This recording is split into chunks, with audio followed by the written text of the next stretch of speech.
بسم اللہ الرحمن الرحیم۔ اللہ کے نام سے شروع جو بہت مہربان رحمت والا۔ سب خوبیاں اللہ کو جس نے اپنے بندے پر کتاب اتاری اور اس میں اصلاً کجی نہ رکھی، عدل والی کتاب کہ اللہ کے سخت عذاب سے ڈرائے اور ایمان والوں کو جو نیک کام کریں بشارت دے کہ ان کے لیے اچھا ثواب ہے جس میں ہمیشہ رہیں گے، اور ان کو ڈرائے جو کہتے ہیں کہ اللہ نے اپنا کوئی بچہ بنایا۔ اس بارے میں نہ وہ کچھ علم رکھتے ہیں نہ ان کے باپ دادا۔ کتنا بڑا بول ہے کہ ان کے منہ سے نکلتا ہے، نرا جھوٹ کہہ رہے ہیں۔ تو کہیں تم اپنی جان پر کھیل جاؤ گے ان کے پیچھے اگر وہ اس بات پر ایمان نہ لائیں غم سے۔ بے شک ہم نے زمین کا سنگار کیا، جو کچھ اس پر ہے کہ انہیں آزمائیں ان میں کس کے کام بہتر ہیں، اور بے شک جو کچھ اس پر ہے ایک دن ہم اسے پٹ پر یعنی غیر آباد میدان کر چھوڑیں گے۔ کیا تمہیں معلوم ہوا کہ پہاڑ کی کھو اور جنگل کے کنارے والے ہماری ایک عجیب نشانی تھے؟ جب ان جوانوں نے غار میں پناہ لی پھر بولے، اے ہمارے رب ہمیں اپنے پاس سے رحمت دے اور ہمارے کام میں ہمارے لیے راہ یابی کے سامان کر، تو ہم نے اس غار میں ان کے کانوں پر گنتی کے کئی برس تھپکا۔ پھر ہم نے انہیں جگایا کہ دیکھیں دو گروہوں میں کون ان کے ٹھہرنے کی مدت زیادہ ٹھیک بتاتا ہے۔ ہم ان کا ٹھیک ٹھیک حال تمہیں سنائیں۔ وہ کچھ جوان تھے کہ اپنے رب پر ایمان لائے اور ہم نے ان کو ہدایت بڑھائی اور ہم نے ان کی ڈھارس بندھائی، جب کھڑے ہو کر بولے کہ ہمارا رب وہ ہے جو آسمان اور زمین کا رب ہے، ہم اس کے سوا کسی معبود کو نہ پوجیں گے۔ ایسا ہو تو ہم نے ضرور حد سے گزری ہوئی بات کہی۔ یہ جو ہماری قوم ہے اس نے اللہ کے سوا خدا بنا رکھے ہیں، کیوں نہیں لاتے ان پر کوئی روشن سند؟ تو اس سے بڑھ کر ظالم کون جو اللہ پر جھوٹ باندھے؟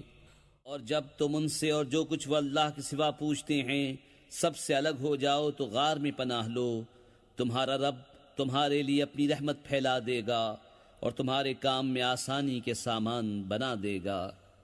اور اے محبوب، تم سورج کو دیکھو گے کہ جب نکلتا ہے تو ان کے غار سے دہنی طرف بچ جاتا ہے اور جب ڈوبتا ہے تو ان سے بائیں طرف کترا جاتا ہے، حالانکہ وہ اس غار کے کھلے میدان میں ہیں۔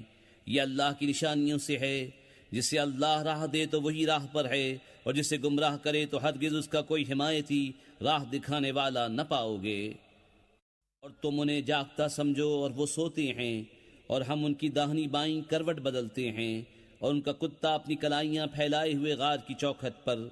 اے سننے والے، اگر تو انہیں جھانک کر دیکھے تو ان سے پیٹ پھیر کر بھاگے اور ان سے ہیبت میں بھر جائے۔ اور یوں ہی ہم نے ان کو جگایا کہ آپس میں ایک دوسرے سے احوال پوچھیں۔ ان میں ایک کہنے والا بولا، تم یہاں کتنی دیر رہے؟ کچھ بولے کہ ایک دن رہے یا دن سے کم۔ دوسرے بولے، تمہارا رب خوب جانتا ہے جتنا تم ٹھہرے، تو اپنے میں ایک کو یہ چاندی لے کر شہر میں بھیجو، پھر وہ غور کرے کہ وہاں کون سا کھانا زیادہ ستھرا ہے کہ تمہارے لیے اس میں سے کھانے کو لائے، اور چاہیے کہ نرمی کرے اور ہرگز کسی کو تمہاری اطلاع نہ دے۔ بے شک اگر وہ تمہیں جان لیں گے تو تمہیں پتھراؤ کریں گے یا اپنے دین میں پھیر لیں گے، اور ایسا ہوا تو تمہارا کبھی بھلا نہ ہوگا۔ اور اسی طرح ہم نے ان کی اطلاع کر دی کہ لوگ جان لیں کہ اللہ کا وعدہ سچا ہے اور قیامت میں کچھ شبہ نہیں۔ جب وہ لوگ ان کے معاملے میں باہر جھگڑنے لگے تو بولے، ان کے غار پر کوئی عمارت بناؤ، ان کا رب انہیں خوب جانتا ہے۔ وہ بولے جو اس کام میں غالب رہے تھے، قسم ہے کہ ہم تو ان پر مسجد بنائیں گے۔ اب کہیں گے کہ وہ 3 ہیں، چوتھا ان کا کتا، اور کچھ کہیں گے 5 ہیں، چھٹا ان کا کتا، بے دیکھے الاؤ تکا اٹکل پچوں بات، اور کچھ کہیں گے 7 ہیں اور 8واں ان کا کتا۔ تم فرماؤ میرا رب ان کی گنتی خوب جانتا ہے، انہیں نہیں جانتے مگر تھوڑے، تو ان کے بارے میں بحث نہ کرو مگر اتنی ہی بحث جو ظاہر ہو چکی، اور ان کے بارے میں کسی کتابی سے کچھ نہ پوچھو، اور ہرگز کسی بات کو نہ کہنا کہ میں کل یہ کر دوں گا مگر یہ کہ اللہ چاہے، اور اپنے رب کی یاد کر جب تو بھول جائے، اور یوں کہہ کہ قریب ہے میرے رب مجھے اس سے نزدیک تر راستی کی راہ دکھائے۔ اور وہ اپنے غار میں 300 برس ٹھہرے 9 اوپر۔ تم فرماؤ اللہ خوب جانتا ہے وہ جتنا ٹھہرے، اسی کے لیے ہیں آسمانوں اور زمینوں کے سب غیب، وہ کیا ہی دیکھتا اور کیا ہی سنتا ہے، اس کے سوا ان کا کوئی والی نہیں، اور وہ اپنے حکم میں کسی کو شریک نہیں کرتا۔ اور تلاوت کرو جو تمہارے رب کی کتاب تمہیں وحی ہوئی، اس کی باتوں کا کوئی بدلنے والا نہیں، اور ہرگز تم اس کے سوا پناہ نہ پاؤ گے۔ اور اپنی جان ان سے مانوس رکھو جو صبح و شام اپنے رب کو پکارتے ہیں اس کی رضا چاہتے، اور تمہاری آنکھیں انہیں چھوڑ کر اور پر نہ پڑیں۔ کیا تم دنیا کی زندگی کا سنگار چاہو گے اور اس کا کہاں نہ مانو جس کا دل ہم نے اپنی یاد سے غافل کر دیا، اور وہ اپنی خواہش کے پیچھے چلا اور اس کا کام حد سے گزر گیا۔ اور فرما دو کہ حق تمہارے رب کی طرف سے ہے، تو جو چاہے ایمان لائے اور جو چاہے کفر کرے۔ بے شک ہم نے ظالموں کے لیے وہ آگ تیار کر رکھی ہے جس کی دیواریں انہیں گھیر لیں گی، اور اگر پانی کے لیے فریاد کریں تو ان کی فریاد رسی ہوگی اس پانی سے کہ چرخ دیے ہوئے دھات کی طرح ہے کہ ان کے منہ بھون دے گا۔ کیا ہی برا پینا ہے، اور دوزخ کیا ہی بری ٹھہرنے کی جگہ۔ بے شک جو ایمان لائے اور نیک کام کیے ہم ان کے نیک ضائع نہیں کرتے جن کے کام اچھے ہوں۔ ان کے لیے بسنے کے باغ ہیں، ان کے نیچے ندیاں بہیں، وہ اس میں سونے کے کنگن پہنائے جائیں گے اور سبز کپڑے کریب اور قنادیس کے پہنیں گے۔ وہاں تختوں پر تکیہ لگائے، کیا ہی اچھا ثواب، اور جنت کیا ہی اچھی آرام کی جگہ۔ اور ان کے سامنے دو مردوں کا حال بیان کرو کہ ان میں ایک کو ہم نے انگوروں کے 2 باغ دیے اور ان کو کھجوروں سے ڈھانپ لیا، اور ان کے بیچ بیچ میں کھیتی رکھی۔ دونوں باغ اپنے پھل لائے اور اس میں کچھ کمی نہ دی، اور دونوں کے بیچ میں ہم نے نہر بہائی، اور وہ پھل رکھتا تھا تو اپنے ساتھی سے بولا اور اس سے رد و بدل کرتا تھا، میں تجھ سے مال میں زیادہ ہوں اور آدمیوں کا زیادہ زور رکھتا ہوں۔ اپنے باغ میں گیا اور اپنی جان پر ظلم کرتا ہوا بولا، مجھے گمان نہیں کہ یہ کبھی فنا ہو، اور میں گمان نہیں کرتا کہ قیامت قائم ہو، اور اگر میں اپنے رب کی طرف پھر گیا بھی تو ضرور اس باغ سے بہتر پلٹنے کی جگہ پاؤں گا۔ اس کے ساتھی نے اس سے الٹ پھیر کرتے ہوئے جواب دیا، کیا تو اس کے ساتھ کفر کرتا ہے جس نے تجھے مٹی سے بنایا، پھر نتھرے پانی کی بوند سے، پھر تجھے ٹھیک مرد کیا؟ لیکن میں تو یہی کہتا ہوں کہ وہ اللہ ہی میرا رب ہے، اور میں کسی کو اپنے رب کا شریک نہیں کرتا ہوں۔ اور کیوں نہ ہوا کہ جب تو اپنے باغ میں گیا تو کہا ہوتا، جو چاہے اللہ، ہمیں کچھ زور نہیں مگر اللہ کی مدد کا۔ اگر تو مجھے اپنے سے مال و اولاد میں کم دیکھتا تھا تو قریب ہے کہ میں رب مجھے تیرے باغ سے اچھا دے، اور تیرے باغ پر آسمان سے بجلیاں اتارے تو وہ پٹ پر یعنی غیر آباد میدان ہو کر رہ جائے، یا اس کا پانی زمین میں دھس جائے، پھر تو اسے ہرگز تلاش نہ کر سکے۔ اور اس کے پھل گھیر لیے گئے تو اپنے ہاتھ ملتا رہ گیا اس لاگت پر جو اس باغ میں خرچ کی تھی، اور وہ اپنی ٹہنیوں پر گرا ہوا تھا، اور کہہ رہا ہے، کاش میں نے اپنے رب کا کسی کو شریک نہ کیا ہوتا۔ اور اس کے پاس کوئی جماعت نہ تھی کہ اللہ کے سامنے اس کی مدد کرتی، نہ وہ بدلہ لینے کے قابل تھا۔ یہاں کھلتا ہے کہ اختیار سچے اللہ کا ہے، اس کا ثواب سب سے بہتر اور اسے ماننے کا انجام سب سے بھلا۔ اور ان کے سامنے زندگانی دنیا کی کہاوت بیان کرو، جیسے ایک پانی ہم نے آسمان سے اتارا تو اس کے سبب زمین کا سبزہ گھنا ہو کر نکلا کہ سوکھی گھاس ہو گیا جسے ہوائیں اڑائیں، اور اللہ ہر چیز پر قابو والا ہے۔ مال اور بیٹے یہ جیتی دنیا کا سنگار ہے، اور باقی رہنے والی اچھی باتیں ان کا ثواب تمہارے رب کے یہاں بہتر اور وہ امید میں سب سے بھلی۔ اور جس دن ہم پہاڑوں کو چلائیں گے اور تم زمین کو صاف کھلی ہوئی دیکھو گے، اور ہم انہیں اٹھائیں گے تو ان میں سے کسی کو نہ چھوڑیں گے، اور سب تمہارے رب کے حضور پرا باندھے پیش ہوں گے۔ بے شک تم ہمارے پاس ویسے ہی آئے جیسا ہم نے تمہیں پہلی بار بنایا تھا، بلکہ تمہارا گمان تھا کہ ہم ہرگز تمہارے لیے کوئی وعدے کا وقت نہ رکھیں گے۔ اور نامہ اعمال رکھا جائے گا تو تم مجرموں کو دیکھو گے کہ اس کے لکھے سے ڈرتے ہوں گے، اور کہیں گے، ہائے خرابی، ہماری اس نوشتے کو کیا ہوا؟ نہ اس نے کوئی چھوٹا گناہ چھوڑا نہ بڑا جسے گھیر نہ لیا ہو، اور اپنا سب کیا انہوں نے سامنے پایا، اور تمہارا رب کسی پر ظلم نہیں کرتا۔ اور یاد کرو جب ہم نے فرشتوں کو فرمایا کہ آدم کو سجدہ کرو تو سب نے سجدہ کیا سوائے ابلیس کے، قوم جن سے تھا تو اپنے رب کے حکم سے نکل گیا۔ بھلا کیا اسے اور اس کی اولاد کو میرے سوا دوست بناتے ہو، اور وہ تمہارے دشمن ہیں۔ ظالموں کو کیا ہی برا بدل ملا۔ نہ میں نے آسمانوں اور زمین کے بناتے وقت انہیں سامنے بٹھا لیا تھا، نہ خود ان کے بناتے وقت، اور نہ میری شان کے گمراہ کرنے والوں کو بازو بناؤں۔ اور جس دن فرمائے گا کہ پکارو میرے شریکوں کو جو تم گمان کرتے تھے، تو انہیں پکاریں گے، وہ انہیں جواب نہ دیں گے، اور ہم ان کے درمیان ایک ہلاکت کا میدان کر دیں گے، اور مجرم دوزخ کو دیکھیں گے تو یقین کریں گے کہ انہیں اس میں گرنا ہے اور اس سے پھرنے کی کوئی جگہ نہ پائیں گے۔ اور بے شک ہم نے لوگوں کے لیے اس قرآن میں ہر قسم کی مثل طرح طرح بیان فرمائی، اور آدمی ہر چیز سے بڑھ کر جھگڑالو ہے۔ اور آدمیوں کو کس چیز نے اس سے روکا کہ ایمان لاتے جب ہدایت ان کے پاس آئی، اور اپنے رب سے معافی مانگتے، مگر یہ کہ ان پر اگلوں کا دستور آئے یا ان پر قسم قسم کا عذاب آئے۔ اور ہم رسولوں کو نہیں بھیجتے مگر خوشی اور ڈر سنانے والے، اور جو کافر ہیں وہ باطل کے ساتھ جھگڑتے ہیں کہ اس سے حق کو ہٹا دیں، اور انہوں نے میری آیتوں کی اور جو ڈر انہیں سنائے گئے تھے ان کی ہنسی بنا لی۔ اور اس سے بڑھ کر ظالم کون، جسے اس کے رب کی آیتیں یاد دلائی جائیں تو وہ ان سے منہ پھیر لے، اور اس کے ہاتھ جو آگے بھیج چکے اسے بھول جائے۔ ہم نے ان کے دلوں پر غلاف کر دیے ہیں کہ قرآن نہ سمجھے، اور ان کے کانوں میں گرانی، اور اگر تم انہیں ہدایت کی طرف بلاؤ تو جب بھی ہرگز کبھی راہ نہ پائیں گے۔ اور تمہارا رب بخشنے والا مہر والا ہے، اگر وہ انہیں ان کے کیے پر پکڑتا تو جلد ان پر عذاب بھیجتا، بلکہ ان کے لیے ایک وعدے کا وقت ہے جس کے سامنے کوئی پناہ نہ پائیں گے۔ اور یہ بستیاں ہم نے تباہ کر دیں جب انہوں نے ظلم کیا، اور ہم نے ان کی بربادی کا ایک وعدہ رکھا تھا۔ اور یاد کرو جب موسیٰ نے اپنے خادم سے کہا، میں باز نہ رہوں گا جب تک وہاں نہ پہنچوں جہاں دو سمندر ملے ہیں، یا قرنوں چلا جاؤں۔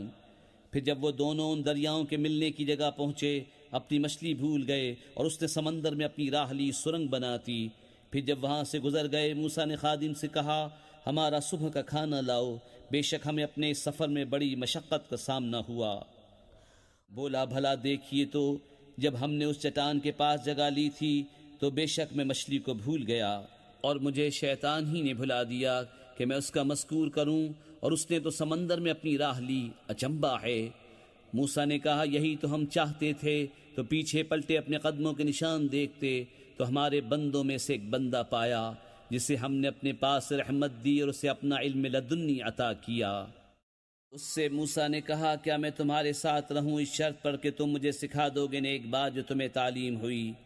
کہا، آپ میرے ساتھ ہرگز نہ ٹھہر سکیں گے، اور اس بات پر کیوں کر صبر کریں گے جسے آپ کا علم محیط نہیں؟ کہا، ان قریب اللہ چاہے تو تم مجھے صابر پاؤ گے، اور میں تمہارے کسی حکم کے خلاف نہ کروں گا۔ کہا، تو اگر آپ میرے ساتھ رہتے ہیں تو مجھے کسی بات کو نہ پوچھنا جب تک میں خود اس کا ذکر نہ کروں۔ اب دونوں چلے یہاں تک کہ جب کشتی میں سوار ہوئے اس بندے نے اسے چیر ڈالا۔ موسیٰ نے کہا، کیا تم نے اسے اس لیے چیرا کہ اس کے سواروں کو ڈبا دو؟ بے شک کہ تم نے بری بات کی۔ کہا، میں نہ کہتا تھا کہ آپ میرے ساتھ ہرگز نہ ٹھہر سکیں گے۔ کہا، مجھ سے میری بھول پر گرفت نہ کرو اور مجھ پر میرے کام میں مشکل نہ ڈالو۔ پھر دونوں چلے یہاں تک کہ جب ایک لڑکا ملا، اس بندے نے اسے قتل کر دیا۔ موسیٰ نے کہا، کیا تم نے ایک ستھری جان بے کسی جان کے بدلے قتل کر دی؟ بے شک تم نے بہت بری بات کی۔ کہا، میں نے آپ سے نہ کہا تھا کہ آپ ہرگز میرے ساتھ نہ ٹھہر سکیں گے؟ کہا، اس کے بعد میں تم سے کچھ پوچھوں تو پھر میرے ساتھ نہ رہنا، بے شک میری طرف سے تمہارا عذر پورا ہو چکا۔ پھر دونوں چلے یہاں تک کہ جب ایک گاؤں والوں کے پاس آئے، ان دہقانوں سے کھانا مانگا، انہوں نے انہیں دعوت دینی قبول نہ کی۔ پھر دونوں نے اس گاؤں میں ایک دیوار پائی کی گرہ چاہتی ہے، اس بندے نے اسے سیدھا کر دیا۔ موسیٰ نے کہا، تم چاہتے تو اس پر کچھ مزدوری لے لیتے۔ کہا، یہ میری اور آپ کی جدائی ہے، اب میں آپ کو ان باتوں کا پھیر بتاؤں گا جن پر آپ سے صبر نہ ہو سکا۔ وہ جو کشتی تھی وہ کچھ محتاجوں کی تھی کہ دریا میں کام کرتے تھے، تو میں نے چاہا کہ اسے عیب دار کر دوں، اور ان کے پیچھے ایک بادشاہ تھا کہ ہر ثابت کشتی زبردستی چھین لیتا۔ اور وہ جو لڑکا تھا اس کے ماں باپ مسلمان تھے، تو ہمیں ڈر ہوا کہ وہ ان کو سرکشی اور کفر پر چڑھاوے، تو ہم نے چاہا کہ ان دونوں کا رب اس سے بہتر، ستھرا اور اس سے زیادہ مہربانی میں قریب عطا کرے۔ رہی وہ دیوار، وہ شہر کے 2 یتیم لڑکوں کی تھی، اور اس کے نیچے ان کا خزانہ تھا، اور ان کا باپ نیک آدمی تھا۔ تو آپ کے رب نے چاہا کہ وہ دونوں اپنی جوانی کو پہنچیں اور اپنا خزانہ نکالیں آپ کے رب کی رحمت سے۔ اور یہ کچھ میں نے اپنے حکم سے نہ کیا، یہ پھیر ہے ان باتوں کا جس پر آپ سے صبر نہ ہو سکا۔ اور تم سے ذوالقرنین کو پوچھتے ہیں، تم فرماؤ میں تمہیں اس کا مذکور پڑھ کر سناتا ہوں۔ بے شک ہم نے اسے زمین میں قابو دیا اور ہر چیز کا ایک سامان عطا فرمایا، تو وہ ایک سامان کے پیچھے چلا، یہاں تک کہ جب سورج ڈوبنے کی جگہ پہنچا اسے ایک سیاہ کیچڑ کے چشمے میں ڈوبتا پایا، اور وہاں ایک قوم ملی۔ ہم نے فرمایا ذوالقرنین یا تو انہیں سزا دے یا ان کے ساتھ بھلائی اختیار کرے۔ عرض کی کہ وہ جس نے ظلم کیا اسے تو ہم قریب سزا دیں گے، پھر اپنے رب کی طرف پھیرا جائے گا، وہ اسے بری مار دے گا، اور جو ایمان لایا اور نیک کام کیا تو اس کا بدلہ بھلائی ہے، اور ان قریب ہم اسے آسان کام کہیں گے۔ پھر ایک سامان کے پیچھے چلا، یہاں تک کہ جب سورج نکلنے کی جگہ پہنچا اسے ایسی قوم پر نکلتا پایا جن کے لیے ہم نے سورج سے کوئی آڑ نہیں رکھی۔ بات یہی ہے، اور جو کچھ اس کے پاس تھا سب کو ہمارا علم محیط ہے۔ پھر ایک سامان کے پیچھے چلا، یہاں تک کہ جب دو پہاڑوں کے بیچ پہنچا ان سے ادھر کچھ ایسے لوگ پائے کہ کوئی بات سمجھتے معلوم نہ ہوتے تھے۔ انہوں نے کہا اے ذوالقرنین، بے شک یاجوج و ماجوج زمین میں فساد مچاتے ہیں، تو کیا ہم آپ کے لیے کچھ مال مقرر کر دیں اس پر کہ آپ ہم میں اور ان میں ایک دیوار بنا دیں؟ کہا وہ جس پر مجھے میرے رب نے قابو دیا ہے بہتر ہے، تو میری مدد طاقت سے کرو، میں تم میں اور ان میں ایک مضبوط آڑ بنا دوں۔ میرے پاس لوہے کے تختے لاؤ۔ یہاں تک کہ وہ جب دیوار دونوں پہاڑوں کے کناروں سے برابر کر دی کہا دھوکو۔ یہاں تک کہ جب اسے آگ کر دیا کہا لاؤ میں اس پر گلا ہوا تانبا انڈھیل دوں، تو یاجوج و ماجوج اس پر نہ چڑھ سکے اور نہ اس پہ سوراخ کر سکے۔ کہا یہ میرے رب کی رحمت ہے، پھر جب میرے رب کا وعدہ آئے گا اسے پاش پاش کر دے گا، اور میرے رب کا وعدہ سچا ہے۔ اور اس دن ہم انہیں چھوڑ دیں گے کہ ان کا ایک گروہ دوسرے پر ریلا آوے گا اور سور پھونکا جائے گا، تو ہم سب کو اکٹھا کر لائیں گے، اور ہم اس دن جہنم کافروں کے سامنے لائیں گے، وہ جن کی آنکھوں پر میری یاد سے پردہ پڑا تھا اور حق بات سن نہ سکتے تھے۔ تو کیا کافر یہ سمجھتے ہیں کہ میرے بندوں کو میرے سوا حمایتی بنا لیں گے؟ بے شک ہم نے کافروں کی مہمانی کو جہنم تیار کر رکھی ہے۔ تم فرماؤ کیا ہم تمہیں بتا دیں کہ سب سے بڑھ کر ناقص عمل کن کے ہیں؟ ان کے جن کی ساری کوشش دنیا کی زندگی میں گم گئی، اور وہ اس خیال میں ہیں کہ ہم اچھا کام کر رہے ہیں۔ یہ لوگ جنہوں نے اپنے رب کی آیتیں اور اس کا ملنا نہ مانا تو ان کا کیا دھرا سب اکارت ہے، تو ہم ان کے لیے قیامت کے دن کوئی تول نہ قائم کریں گے، یہ ان کا بدلہ ہے جہنم، اس پر کہ انہوں نے کفر کیا اور میری آیتوں اور میرے رسولوں کی ہنسی بنائی۔ بے شک جو ایمان لائے اور اچھے کام کیے فردوس کے باغ ان کی مہمانی ہے، وہ ہمیشہ انہی میں رہیں گے، ان سے جگہ بدلنا نہ چاہیں گے۔ تم فرما دو اگر سمندر میرے رب کی باتوں کے لیے سیاہی ہو تو ضرور سمندر ختم ہو جائے گا اور میرے رب کی باتیں ختم نہ ہوں گی، اگرچہ ہم ویسا ہی اور اس کی مدد کو لے آئیں۔ تم فرماؤ ظاہر صورت بشری میں تو میں تم جیسا ہوں، مجھے وحی آتی ہے کہ تمہارا معبود ایک ہی معبود ہے، تو جسے اپنے رب سے ملنے کی امید ہو اسے چاہیے کہ نیک کام کرے اور اپنے رب کی بندگی میں کسی کو شریک نہ کرے۔